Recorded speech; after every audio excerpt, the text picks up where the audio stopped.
Is Judaism the problem or the solution to women's equality? That seems to be the real question for us today in this panel discussion. Try telling agunot, women who are chained to their husbands, unable to obtain a get, that they are equal to men. Overarching Jewish values like B'Tselem Elokim may teach equality, but the day-to-day reality of too many women tells us of a struggle that is far from complete. That Orthodox women receive serious Jewish educations is a welcome development, but it is not enough, not nearly enough. The Jewish people and the Jewish tradition need women to take their rightful place in leadership roles in every area of Jewish life.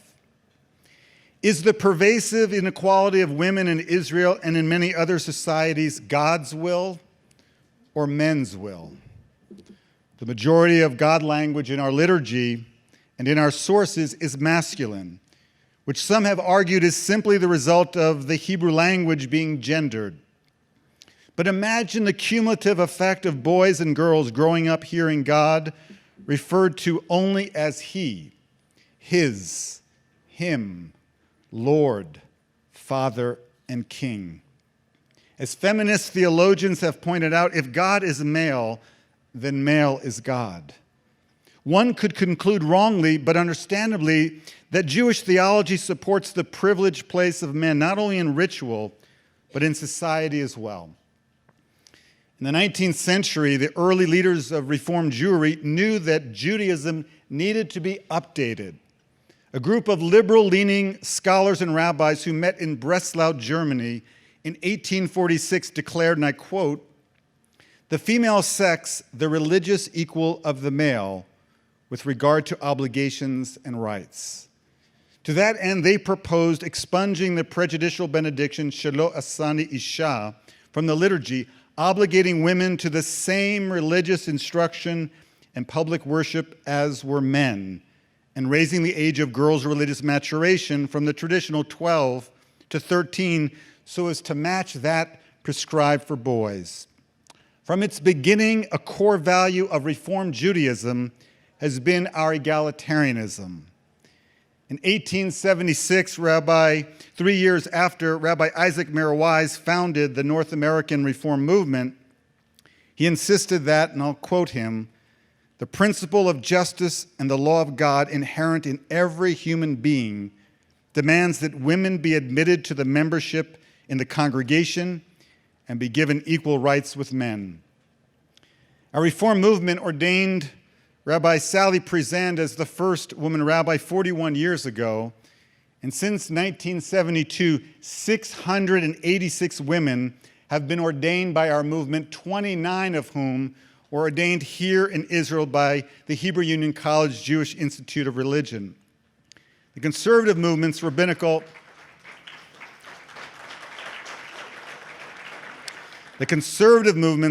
association has 307 women rabbis who are gathering next week here in Jerusalem. And this past Sunday in New York, 3 remarkable Orthodox women graduated from Yeshivat Maharat's program for careers as spiritual leaders in the Orthodox community. These are exciting achievements. They are changing our Jewish community and our practice of Judaism for the better, enriching both. Ultra-Orthodox Jews have every right to live a more gender-segregated Jewish life, but that right has spilled over into the public space of Israeli life with segregated buses, public sidewalks, radio stations, cemeteries, and of course, at the Kotel. It has led to curtailing women's voices being heard at public events and ceremonies. But there is more than one authentic way to understand and live the Jewish tradition. The government of Israel has privileged Orthodox Judaism as the only legitimate Judaism for the state of Israel. And the unfortunate result is that this one understanding and practice of Judaism has the upper hand in setting the boundaries of civic and Jewish life. And it is not the practice that represents the equality of women embraced by the majority of Jews. How painfully ironic it is that the only democracy in the world that embraces legal discrimination against the stream of Judaism that embraces equality of women is the state of Israel. Too often, the voices of the Israeli rabbinic establishment portray Judaism as an unbending ritual life, too often at the expense of imperatives for a just society. Our progressive Judaism is built on the Torah's repeated demands that we create a society and a community of tzedek, of justice.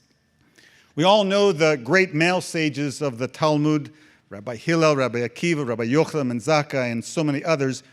But hidden within these sacred volumes are the names and teachings of extraordinary and too often ignored unsung women sages of Judaism.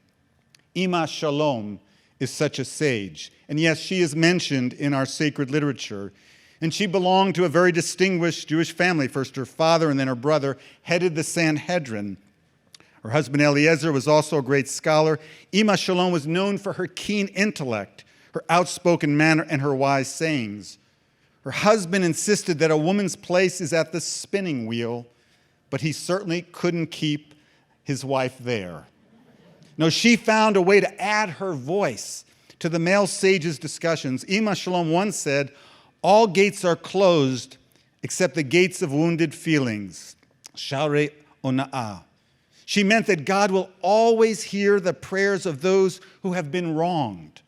Those that have been wronged surely include the millions of Jewish women who have been kept outside the heart of Jewish life for millennia. Can you imagine how much richer our Jewish tradition would be if the Ima Shaloms had been allowed to sit on the Sanhedrin? Across the globe, growing numbers of Jews seek to take the wounded feelings of Ima Shalom that she describes and turn them into effective action to shape a more just and inclusive Jewish world. Tikkun olam isn't only needed in the developing world or in places of overt oppression. The work of Tikkun olam animates much of our work here in our beloved state of Israel.